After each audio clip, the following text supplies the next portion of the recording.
이 복된 시간에 주시는 하나님의 말씀은 사도행전 19장 8절에서 20절 말씀입니다. 신약성경 220면에 있는 사도행전 19장 8절에서 20절의 말씀. 주의 말씀 힘이 있어 흥왕하여 세력 얻다라는 제목으로 한용수 목사님께서 말씀 전해주시겠습니다.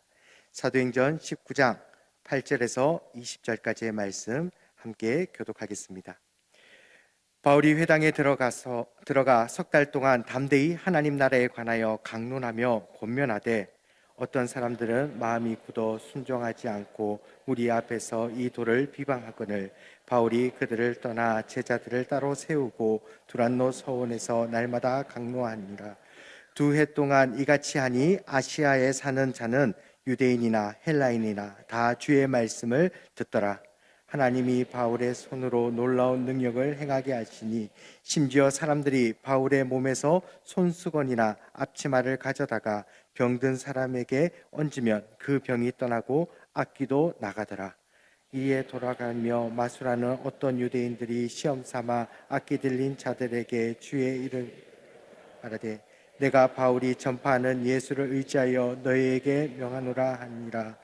유대의 한 제사장 스게아의 7 아들도 이 일을 행하더니 악귀가 대답하여 이르되 내가 예수도 알고 바울도 알거니와 너희는 누구냐 하며 악귀 들린 사람이 그들에게 뛰어올라 눌러 이기니 그들이 상하여 벗은 몸으로 그 집에서 도망하는지라. 에베소에 사는 유대인과 헬라인들이 다 이 일을 알고 두려워하며 주 예수의 이름을 높이고 믿는 사람들이 많이 와서 자복하여 행한 일을 알리며 또 마술을 행하던 많은 사람들이 그 책을 모아 가지고 와서 모든 사람 앞에서 불사르니 그 책값을 계산한 즉 은 5만이나 되더라. 함께 읽겠습니다. 이와 같이 주의 말씀이 힘이 있어 흥왕하여 세력을 얻었느니라. 아멘. 오늘 말씀의 내용은 제목 그대로입니다. 저희 교육자들이 얼마 전에 수련회를 안동으로 다녀왔습니다.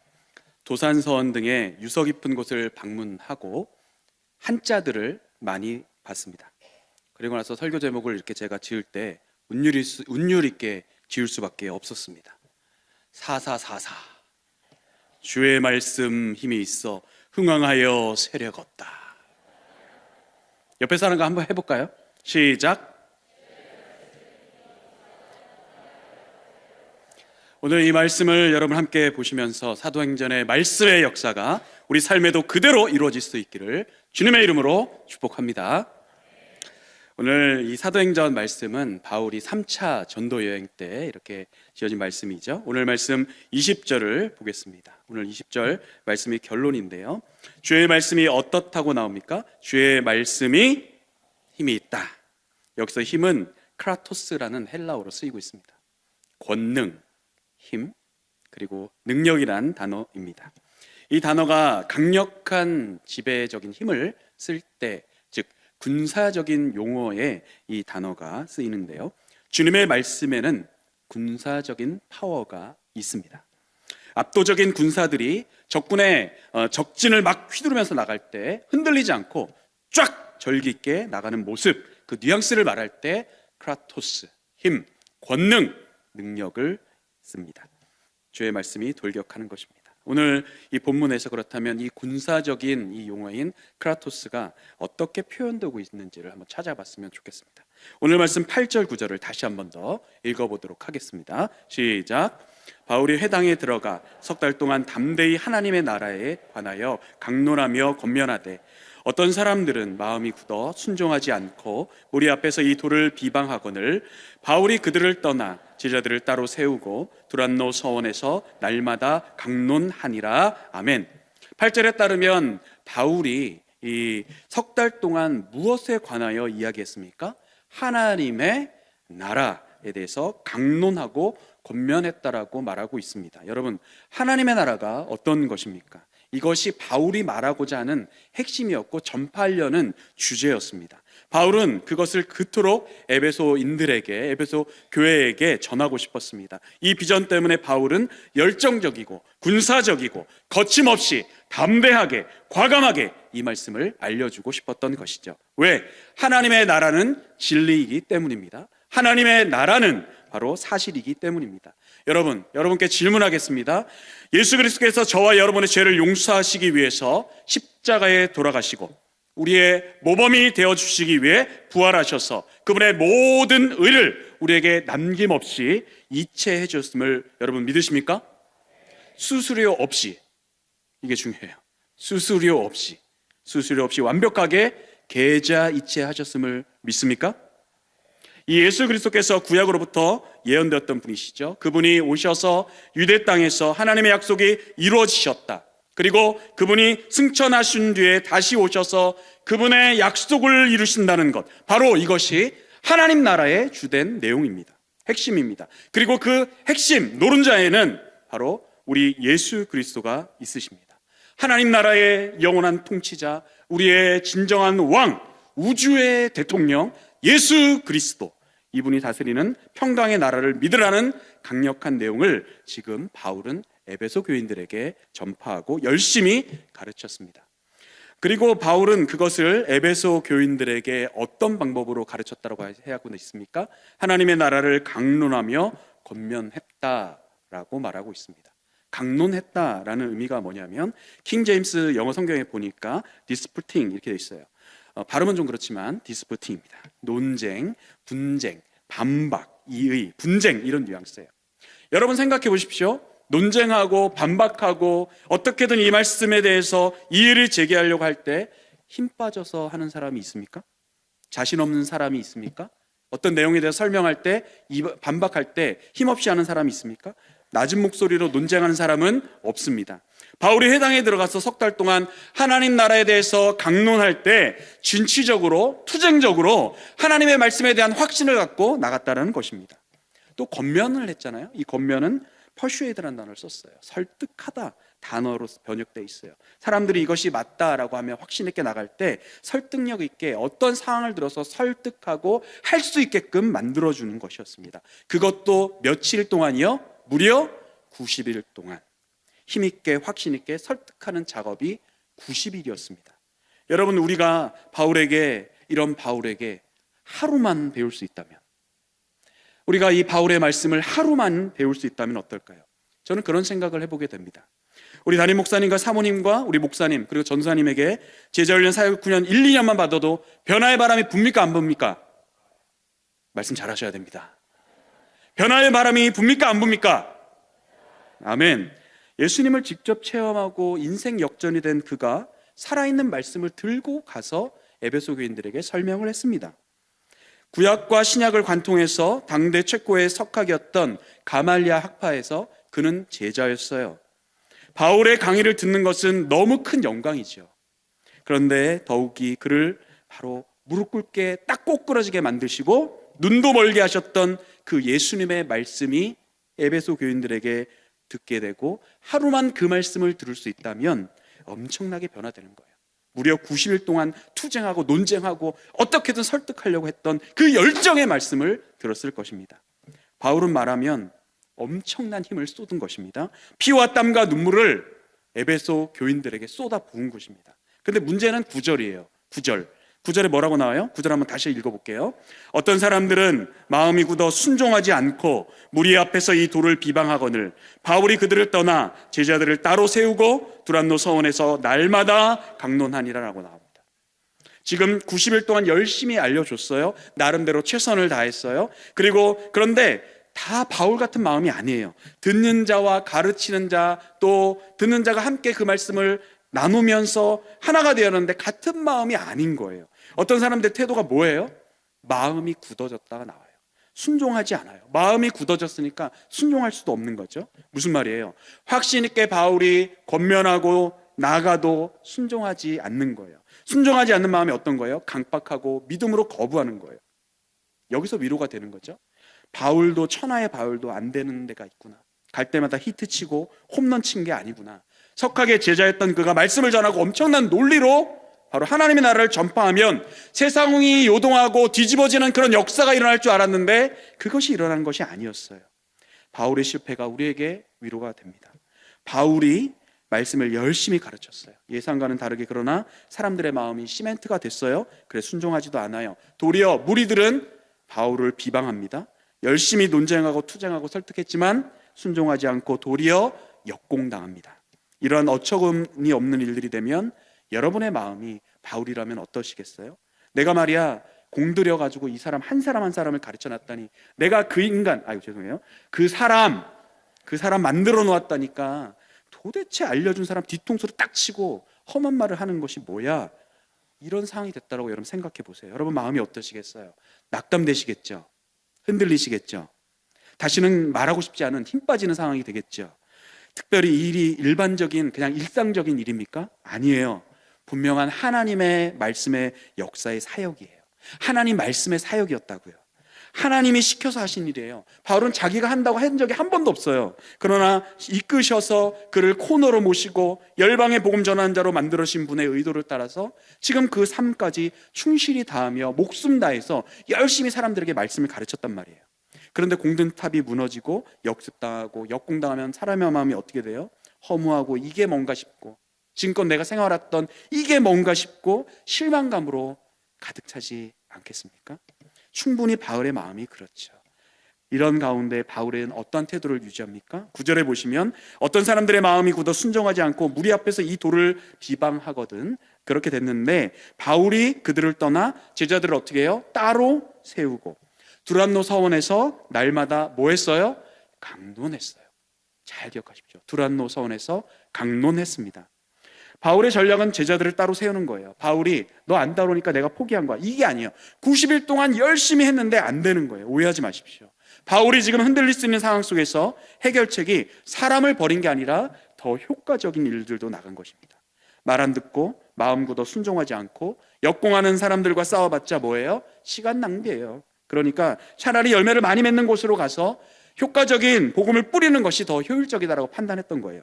그의 집중적인 태도는 9절에서 날마다 두란노 소원에서 무엇을 했다고요? 두 글자, 강론. 강론이 투쟁했다라는 단어예요. 엄청나게 열심히 했단 말이에요. 그리고 다시 한 번 더 새롭게 해서 8절의 태도에서도 강론이었고 오늘 따로 세운 그들에게도 어떻게 했어요? 강론했어요. 바울이 어떻게 했다는 겁니까? 낙심의 상황 가운데서도 시간이 아까웠던 거예요. 90일 동안 했으면 열매가 맺혀져야 되는데 열매가 안 맺혀졌어요. 바울이 근심하고 낙심하고 그런 상황 속에서도 지금 어떻게 한 거예요? 군사적으로 다시 직진한 것입니다. 다시 말하면 돌진한 것이에요. 돌진이요. 왜요? 말씀에 대한 기대감이 있기 때문이에요. 말씀에 대한 기대감. 바울이 기대감이 있었다는 거예요. 직진할 수 있었던 것은 바울이 하나님의 말씀을 뿌리면 이쪽은 잘 안 된다 할지라도 이 부분에 있어서 말씀을 뿌리면 말씀에 대한 확신이 있다라는 것에 대한 확신이 생기니까 강론하게 되었던 것이에요. 그러니 우리가 낙심해서 더 이상 나에게 맡겨진 일을 하고 싶지 않을 때 어떻게 해야 돼요?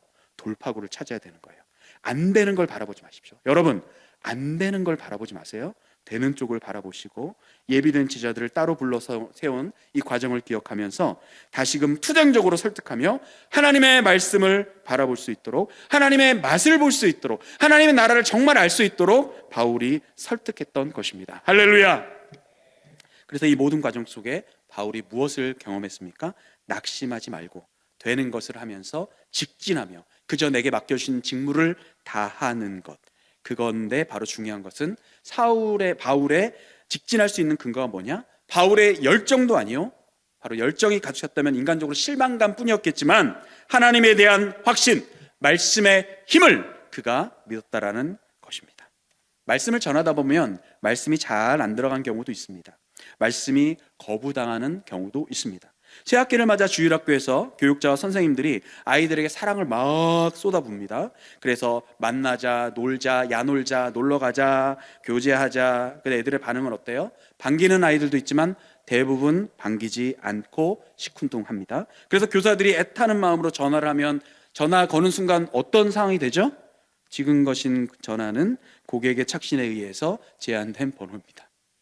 해보신 분만 압니다. 새학기를 맞아 집사님 이번에 신방 좀 받으시죠 하면 제가 지금 바빠서 일정이 있어서 집사님 이번에 다락방 좀 하시죠. 사람이 어색해서 제가 이야기를 하는 걸 좋아하지 않아요. 집사님 이번에 부서에 봉사 좀, 제가 다른 취미가 있어서 시간이 도저히 안 나요. 집안을 돌봐야 돼. 우리 애가 고3이에요. 어려울 것 같은데 갖은 핑계를 댑니다. 주의 뜻을 전하고 주의 말씀을 전하고 때로는 거부당하는 경우가 있습니다. 그런데 오늘 말씀에 바울이 어떻게 했대요? 두란노 서원에서 날마다 무엇하니라? 강론하니라. 90일 동안 열매가 맺히지 못했어요. 에베소에서 엄청난 역사가 일어날 줄 알았어요. 그런데 실패를 맛본 그가 어떻게 해요? 따로 제자를 세워놓고 하나님의 말씀을 강론하니라. 90일을 넘어서 몇 해 동안? 2해 동안이니까 365 곱하기 365는 730일. 무려 며칠에 넘는 열정으로 나갔습니까? 8배가 넘는 열정으로 나갔습니다. 가르치며 나누며 그가 섬기면서 느끼는 바가 무엇이었겠어요? 안 되면 되게 하라. 안 되면 될 때까지 하는 것입니다. 여러분, 이게 말씀의 확신에 가진 사람의 태도입니다. 사람들은 말합니다. 안 되는데요? 시키는데도 안 되는데요? 할 수 없어요. 나는 힘들어서 될 수가 없어요. 그런데 여러분, 바울이 믿지 않고 강론했을까요? 전 그걸 물어보고 싶어요. 여러분, 바울이 말씀을 안 믿었습니까? 바울이 말씀을 믿고 확신 있는 말씀, 나를 살리신 말씀, 그 말씀을 사람들에게 간절히 붙들고 그 말씀을 사람들이 붙들기를 원하면서 나갔던 것입니다. 내가 확신도 안 하고 경험도 안 해본 말씀을 어떻게 믿으라고 얘기할 수가 있어요? 사랑하는 성도 여러분, 여러분들이 지금 하고 있는 일들에 대해서 결과 때문에 힘들어하지 않습니까? 시작된 일에 내가 일을 완벽히 기하다가 열매가 없어요. 다소 적어요. 힘든 마음으로 서 있지 않습니까? 우리가 다시 한번 그 일에 대한 확신을 갖는 것은 바로 이 일이 말씀으로 시작하기 때문입니다. 그 일이 말씀에 의해서 주어진 일이라면, 내 욕심이 아니라 하나님이 시켜서 하셨던 일이라면, 주의 뜻의 일에서 시작된 일이라면 중요한 것은 우리가 가져야 될 태도가 뭐냐? 바로 말씀에 대한 확신인 줄로 믿습니다. 그렇다면 우리가 주에 대한 말씀에 확신을 갖는 이유가 뭐예요? 주의 말씀에는 무엇이 있다? 힘이 있다. 주의 말씀에는 무엇이 있다? 힘이 있다. 낭망된 자를 일으키는 힘이 있다. 변화를 일으키고 말씀이 심겨진 곳에서는 역사가 일어날 줄로 믿는 것입니다. 그래서 여러분이 말씀을 가르치거나 나누거나 리더의 역할을 하시다가 감당하기 어렵던 상황이 오더라도 낙심하지 마십시오. 바울도 오늘 낙심했다는 말은 없지만 충분히 그의 상황을 통해서 낙심할 수 있는 상황이었지만, 그러나 그가 어떻게 했어요? 그는 직진하고 돌진하고 약진했어요. 무엇으로요? 말씀을 향하는 자들을 향해, 말씀을 먹는 자들을 향해, 말씀을 잘 먹는 그들을 향해서 그들의 성장을 위해서 많은 시간을 할애하고 올인한 것입니다. 그들에게 할애한 시간은 8배가 넘는 시간이라고 했어요. 8배가 넘는 그런 날들을 바로 도전하고 집중하고 그의 삶을 직진하고 돌진하고 약진한 것입니다. 왜냐하면 하나님의 말씀은 살아있고 운동력 있고 반드시 영혼을 살리신다고 하는 하나님의 말씀의 능력에 확신이 있었기 때문입니다. 오늘 특별히 앞장의 내용은 무슨 내용인지 아세요? 19장 1절에 보시면 앞에서 에베소 초반에 그가 제자들 사람들을 만나서 예수님을 확실하게 전하고 성령이 임하는 능력을 체험하게 됐어요. 그리고 12사람쯤 세례가 받는 일들을 경험하게 됐어요. 그러니까 당연지사 바울의 마음은 어떤 거예요? 예수님을 확신할 수 있었던 거예요. 예수님을 확신했으니까 말씀을 전하면 되겠구나라는 확신이 그 안에 있었어요. 그러나 지금 힘든 일에 대해서 왈가하기보다 더 그는 효율적으로 말씀을 어떻게 더 전할 수 있지 고민하다가 이 문제에 부딪혔고, 다시 한 번 더 용기를 내서 하나님의 말씀을 쭉 빨아들이는 사람에게 집중해서 효율적으로 나갔다라는 것입니다. 저는 이 말씀을 듣는 우리 모두가 하나님의 말씀으로 직진할 수 있기를 바랍니다. 하나님의 말씀으로 뒤처지지 마시고 돌진할 수 있기를 바랍니다. 하나님의 말씀으로 약진하여 뛰어가는 은혜가 있기를 바랍니다. 바울의 어려움은 그로 하여금 말씀을 더 붙들게 되는 계기가 됐어요. 그래서 8배 이상 말씀 사역에 투자하고 나갔던 것입니다. 이 말씀이 우리의 삶에도 실제화될 수 있기를 바랍니다. 두 번째는 주의 말씀은 흥왕케 하는 것입니다. 저는 오늘 말씀에서 흥왕케에 대한 사건을 또 찾아봤어요. 20절을 기점으로 이와 같이라는 단어가 나왔잖아요. 그러니까 앞에 있는 것을 리마인드하면서 계속 찾아본 거예요. 흥왕하다. 흥왕하다는 것은 왕성해졌다는 것이죠. 우리 10절을 한번 읽어보도록 하겠습니다. 오늘 말씀 10절입니다. 두 해 동안 시작. 두 해 동안 이와 같이 하니 아시아에 사는 자는 유대인이나 헬라인이나 다 주의 말씀을 듣더라. 아멘. 두란노 서원에서 날마다 강론하고 반박하고 설득했던 그의 말씀의 역사를 통해서 2해 동안 하니까 바울의 말씀의 사역을 통하여서 아시아에 사는 자들은 어떻게? 다 주의 말씀을 듣더라. 아멘. 다 주의 말씀을 듣게 되는 것이 말씀의 왕성함 아니겠습니까? 말씀이 번창한 거예요. 한 명도 나가오됨 없이 다 주의 말씀을 듣게 된 거예요. 주의 말씀을 사모하며 듣게 된 것입니다. 저는 이 말씀의 포인트가 얼마나 중요한지 한번 살펴보려고 하는데요. 우리 사도행전 2 생명의 말씀사는 유상선 목사님이 지으신 이 말씀, 요게 이제 좀 빠져 있는데요. 이렇게 A 이렇게 뒤에 것까지 다 한 번에 나와야 되는데, 자, 한번 살펴보면 A와 A-를 기준으로 해서 가운데 것들을 사건들을 점점 이거 맞추는 거예요. A와 A- 샌드위치 기법으로 이렇게 쓰여져 있어요. 이걸 한 면에 좀 띄워주시기 바랍니다. 이거 한 면으로 제가 띄워줘야 되는데, 자, 그래서 결론은 뭐냐? 온 아시아의인들이 주의 말씀을 다 들었다. 중요한 거. 그리고 A- 주님의 말씀이 크게 흥하여 세력을 얻었다. 주의 말씀이 흥황하게 되고 주의 말씀이 세력을 얻게 되었는데 온 아시아인들이 주의 말씀을 듣게 되었다는 걸 강조하면서 그 사이 사건들을 끼워놓고 있는 것입니다. 중요한 핵심은 A와 A-에 있습니다. 주의 말씀을 다 듣게 된 것입니다. 저는 우리가 사역을 하는 데 있어서 이 모든 비전을 가졌으면 좋겠습니다. 여러분, 교회가 교회다움은 어디서 나올까요? 우리가 하나님을 드러내야 하는 것에 있습니다. 하나님께서 하신 구원의 역사가 말씀을 통해서 전달되고 흥황하게 되는 것, 이러한 역할을 교회가 잘 감당할 때 그 교회는 교회답다라고 얘기할 수 있는 것입니다. 이것은 우리 모든 사역을 통해서 주의 말씀이 주변 사람들에게 전달되고 주의 말씀으로 흥황해지는 그런 역사를 말하는 것입니다. 지금 하는 일에만 함몰되는 것이 아니라 분명한 타겟을 가지고 나오는 것이죠. 특별히 주일 담임 목사님께서 말씀하셨던 것처럼 복음의 감격을 가지고 복음을 전해야 되는데 대충 전하는 것이 아니라 정말 말씀의 왕성함이 어떤 것인지를 경험하는 부흥을 원하는 것입니다. 근데 요즘 자꾸 자신이 없으니까 교회는 어떻게 해요? 프로그램에 하려고 해요. 연예인 초청하고 에어바운스 같은 거 애들 놀이기를 태우면서 인간적인 기쁨을 주려고 하죠. 이런 것이 나쁜 것은 아니죠. 진리를 거스르는 거 할 수는 없어요. 그러나 말씀이 정말 하나님의 사람들의 마음에 들어가게 될 때 엄청난 변화의 바람이 불 줄로 믿습니다. 우리는 바로 그것을 하기 위한 수단인 것입니다. 이 모든 것은 다 수단에 불과한 것이에요. 우리 교회가 초대교회의 말씀의 역사, 이 왕성해진 역사가 일어났으면 좋겠습니다. 주변의 전 사람들이 다시 복음으로 돌아가 하나님의 말씀을 듣기를 사모하는 놀라운 역사 있기를 바랍니다. 제가 맡고 있는 국제교회에서는 농아부가 있어요. 이 농아부 분들 저쪽에도 올라 계시는데요. 청각장애, 언어장애를 겪으시는 분들이에요. 제가 최근에 농아 부원들과 이렇게 함께하면서 느낀 게 있어요. 그분들이 문제가 있고 그렇긴 하지만 그 문제가 저분들의 문제가 아니라 문제는 저에게 있다는 사실을 알게 됐어요. 제가 그분들과 같이 있게 되면 그분들은 소통하는 데 문제가 없어요. 그분들 서로 수화를 해요. 그런데 문제는 뭐예요? 제가 수화를 몰라요. 그러니까 다 웃을 때 저는 웃을 수가 없어요. 저는 소통에 방해가 되는 사람이고 소통이 안 되는 사람입니다. 그래서 제가 그들을 임시로 섬기게 될 때 제가 할 수 없는 것이 안타까웠어요. 근데 제가 새벽에 기도하면서 하나님, 우리 농아부분들도 우리 새로남 교회 교인들인데 어떻게 하면 이들에게 은혜가 미칠 수 있습니까? 하나님, 방법을 좀 알려주십시오 라고 기도할 때, 여러분, 기도할 때 하나님께서 무기를 주십니다. 하나님께서 묵상하시는데 이런 말씀을 주셔요. 내 손에 든 것이 무엇이냐? 모세에게 질문한 것처럼 내 손에 든 게 뭐냐? 라고 딱 보는데 성경이 있는 거죠. 성경이 있고 어떤 것이 은혜를 받게 되는 방법인지를 묵상하게 됐어요. 우리가 전통적으로 어떻게 무기가 뭔가? 성경이 무기다. 그리고 상황을 묵상했어요.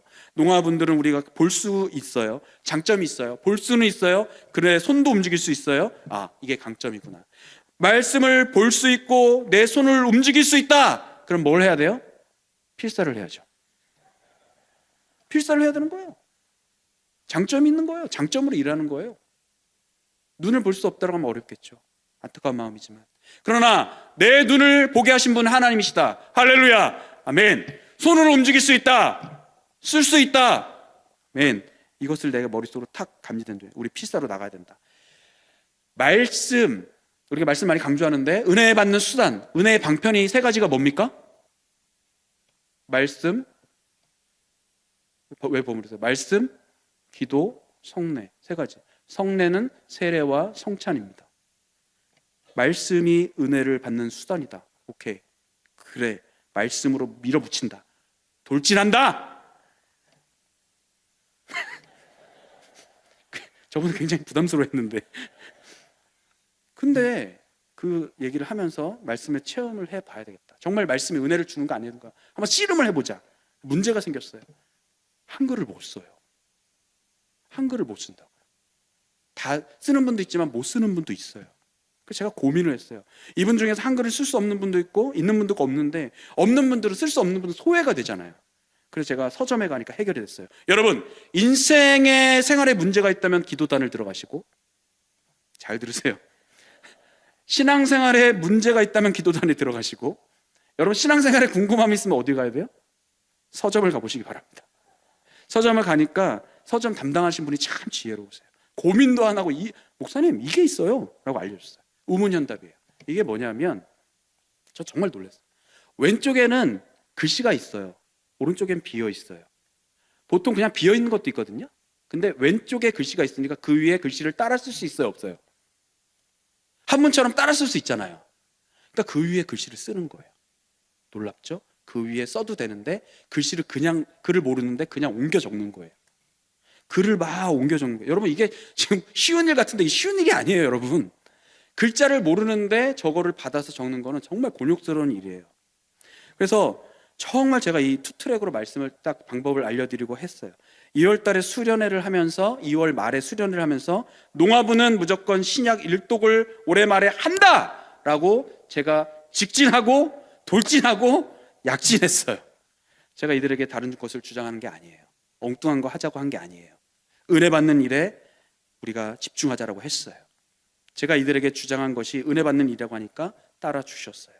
최근에 어떤 분이 들었던 얘기인데, 농화부가 왜 제 말을 들었냐면, 당신은 소통이 안 되는 사람이잖아. 당신은 당신 말만 하잖아. 이러니까 어차피 해도 안 될 건데 그냥 저분들이 듣는 거야 라고 하면서 알려주셨습니다. 저는 말하는 분은 격려를 하는데 저는 헷갈리고 있어요. 저게 무슨 말인가? 사람들이 필사를 하면서 글자를 모르는 따라 이제 쓰다 보니까 지금 55년생 분이 지금 누가복음까지 썼어요. 한 달 만에.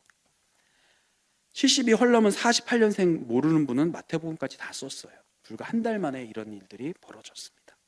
봄 수련회 때 그 여자분 70이 넘으시면 그분이 마태복음 한 장을 다 못 쓰시고 이렇게 얘기했어요. 아빠 아파요. 목사님 아파요. 제 마음도 아팠죠. 그런데 그분이 다 쓰시고 도전해서 그 자녀에게 영적인 도전을 준다라는 생각 때문에 저는 이 하나의 모든 작은 움직이지만 하나님의 흥왕의 말씀의 역사를 통해서 그 가문을 변화시켜 줄 줄로 믿습니다. 작은 도전입니다. 그러나 하나님은 큰 말씀의 역사를 일으킵니다. 여러분, 이처럼 하나님의 말씀의 흥왕의 역사가 여러분의 가정, 여러분의 교회, 그리고 내가 속한 모든 공동체에 일어나야 되지 않겠습니까? 그래서 얘가 이런 말을 해요. 내 앞에서 못한다는 얘기 하지 마라. 힘들다는 이유로, 신체적인 이유로 못한다는 얘기를 하지 마라. 몸은 어쩔 수 없이 불편할 수 있지만 은혜 받는 일에는 불편해서는 안 된다. 못한다는 얘기를 하지 마라라고 강권하고 있습니다. 은혜는 갑절이 되는 것이죠.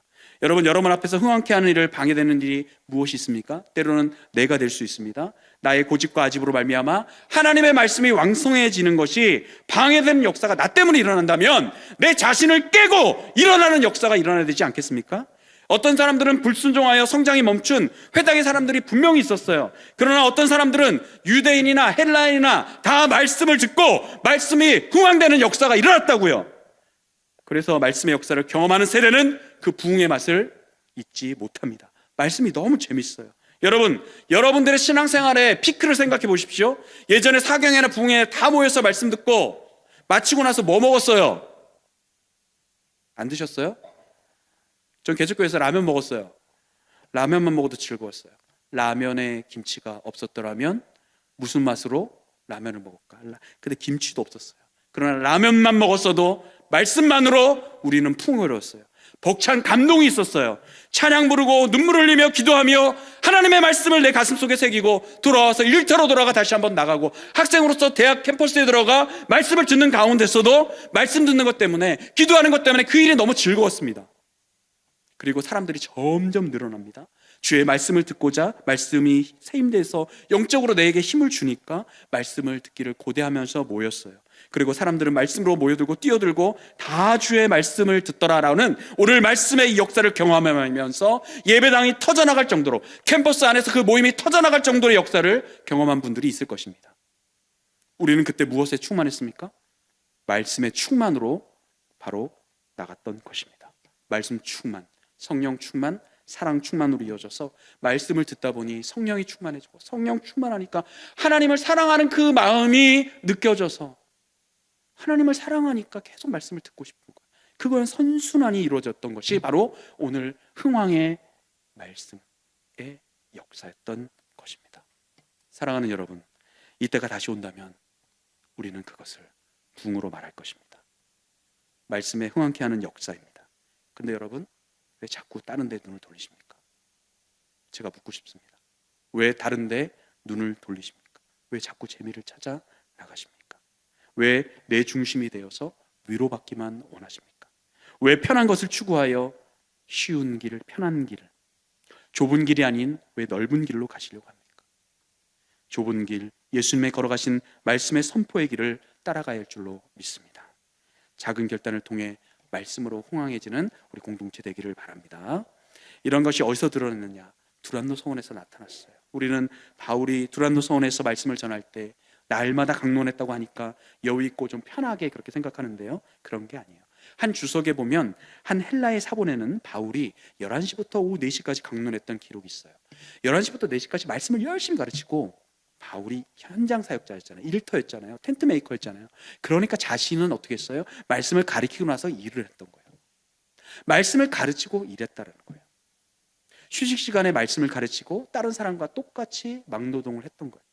그러니 가르치는 사람도 열심히 가르치고 배우는 사람도 자기의 시간을 내어놓고 났던 장이 두란노 서원이었던 것입니다. 사랑하는 여러분, 이 말씀 잘 기억하십시오. 말씀은 변함이 없지만 변함없는 말씀을 배우기 위해서는 내 자신을 끊임없이 변화시켜야 합니다. 변함없는 말씀을 배우려면 끊임없이 내 자신을 쳐서 복종해야 된다는 것이죠. 변화하기 싫어하는 나의 마음, 시간 내어놓지 못하는 마음, 그 마음 주님께서 변화시키실 때 바로 말씀의 참맛을 경험하게 될 것입니다. 여러분, 배움은 시간이 남아서 하는 게 아닙니다. 시간을 떼어놓아 말씀의 역사에 참여할 때 말씀에 흥왕케 되는 역사를 가지게 되는 것입니다. 우리 교회에서 지금 평신도 성장 프로그램 하잖아요. 다 뛰어드십시오. 기회가 은총입니다. 기회가 축복입니다. 여러분, 그냥 자신을 놔두지 마십시오. 우두커니 있지 마십시오. 변화를 원한다면 내 자신을 변하지 않는 말씀에 붙들고, 그 말씀을 붙들고 들을 기회를 내 영혼에게 주어야 합니다. 다른 사람을 먼저 변화시키려면 다른 사람을 변화시키기보다 내 자신을 먼저 하나님 앞에 말씀 비춰서 돌아보고 나가야 한다는 것입니다.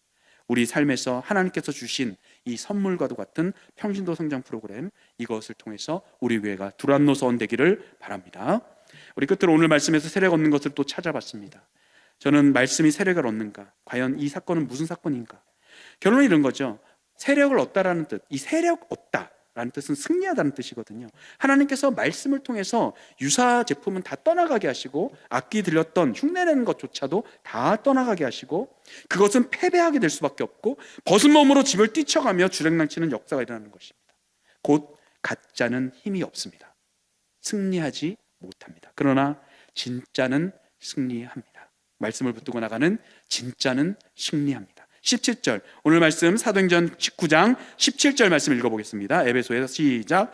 에베소에 사는 유대인과 헬라인들이 다 이를 알고 두려워하며 주 예수의 이름을 높이고, 이렇게 나옵니다. 쉽게 말하면 동네의 모든 주민들이 예수님의 이름을 알고 예수님을 높이는 역사가 일어나게 된 것입니다. 왜 자복하게 됐어요? 그들의 믿음이 새롭게 된 거예요. 예수님 믿긴 믿는데 이러한 하나님의 귀신을 쫓아내가는, 아주 도망가는 역사가 일어나다 보니까 믿음이 반쪽이고였던 사람들이 자복하면서 진리 앞에 무릎 꿇고 나갔던 것입니다.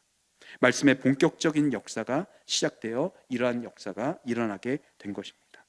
그 마술을 행했던 사람들 통해서 이런 역사가 딱 벗어나게 됐고, 결국은 그 에베소 지역에 바로 마술책이 태워지는 엄청난 역사가 일어나게 됐는데요. 이 책의 이 가치가 얼마냐면 은하 1드라크마 이렇게 나오는데요. 1드라크마는 하루 임금입니다. 그리고 은 5만 드라크라고 하니까 5만 배예요. 하루 일당이 10만 원이니까 이걸 계산해 보면 50억이 나오고요. 20만 원이 하루 일당이라고 치면 지금 가치로 100억이 되는 거죠. 더하겠죠. 책 한 권이 1만 원이면 100만 권이 한 자리에 모여서 탁 타지는 겁니다. 100만 권이에요. 우리 대전 인구 수가 143만이에요. 100만 권이 소진됩니다. 하나님의 역사로 복음의 새로워진 역사를 통해서 말씀이 확장되고 신앙의 결단이 이루어진 것입니다. 사랑하는 여러분, 지금 이거 하고 있는 말씀의 사역들, 우리가 말씀을 사랑하고 말씀을 집중하고 이러는 일들이 결코 작다고 생각하지 마십시오. 한 사람의 위대한 이런 역사, 뚫고 나가는 역사를 통해서 에베소 지역의 전 불신은 떠나가고 복음의 역사가 새롭게 힘을 얻는 회개운동이 일어나게 된 것입니다. 벽을하는 엄청난 역사로 그 지역이 전체 마술책을 완전히 태워버리는 회심의 역사가 된 것입니다. 저는 그래서 오늘 여러분들에게 말씀으로 도전합니다. 봄을 맞아 본격적으로 시작되는 이 사역에 말씀의 힘이 있다는 사실, 그 안에서 우리가 확신을 갖기를 소망합니다. 말씀만이 흥하게 할 수 있다는 사실을 가지고 확신 있고 나가기를 원합니다. 말씀만이 우리 주변을 변화시킬 수 있다는 이 확신이 없으면 우리 나갈 수가 없어요. 그러니까 내 안에 말씀에 대한 확신을 가지고 반드시 변화할 수 있다. 나에게 힘을 주시고 나를 일으키시고 나를 새롭게 하신다는 것들을 발견하며 말씀에 집중하는 오늘 올해 될 수 있기를 주님의 이름으로 축복합니다.